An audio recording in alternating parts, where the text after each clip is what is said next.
大家好，欢迎收看爱上电子。今天咱们看一下这个锂电池保护板的温度检测电路。实际上呢，它有很多组温度检测电路，但是呢，它的原理是完全一样的。我们看这个位置有两个点，就是这端的一个热镁电阻，一般是 NTC 的，一端是接 D， 一端是接我们这端的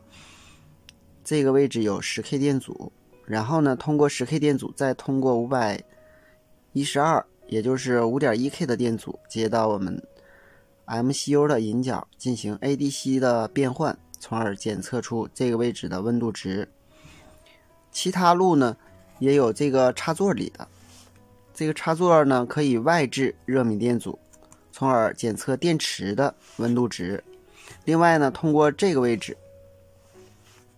有一个引脚，应该是第一脚，然后呢接到了我们下边这个功率板，下边这个功率板上呢通过导线连到我们这个位置，这个其实就是一个热镁电阻，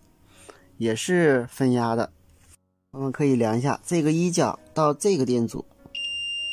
是直通的，也就是热镁电阻到这个电阻，这个电阻是一个 10K 的，然后这个 10K 电阻这端接到我们这一排 10K 电阻这端，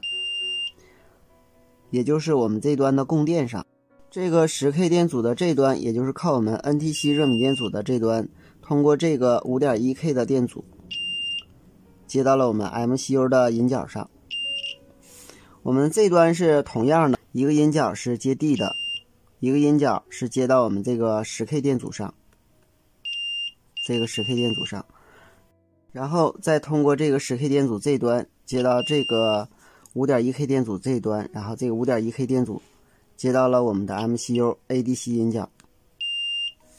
这端是一样的，是通过这4个电阻反馈到 MCU。 我们看1、2、3、4、5、6，一共是6个热镁电阻，也就是6路温度检测。但是在温度检测电路里，这个电路呢设计了一个 PMOS 给我们这些热镁电阻供电。我们看它的漏极是接在我们这些温度检测的 10K 上拉电阻上的，包括我们这端的温度检测电路。然后它的原极呢是接到我们这端有一个 ADD 供电，然后它的山极是通过 MCU 控制的，也就是说通过 MCU 使它导通以后才能给我们的温度检测电路供电。我们看一下这个图，这端是 MCU 的控制引脚，这段是 3.3 伏供电。当 MCU 输出低电位时，这个长管导通给这个温度检测电路电阻这端供电。下边是分压的 NTC 热镁电阻，这个也是，然后通过 5.1K 的电阻使它的分压值反馈到 MCU 进行 ADC 的检测，这路也是一样的，一共是6路，这个是画错了。好，今天咱们就到这里，谢谢大家，再见。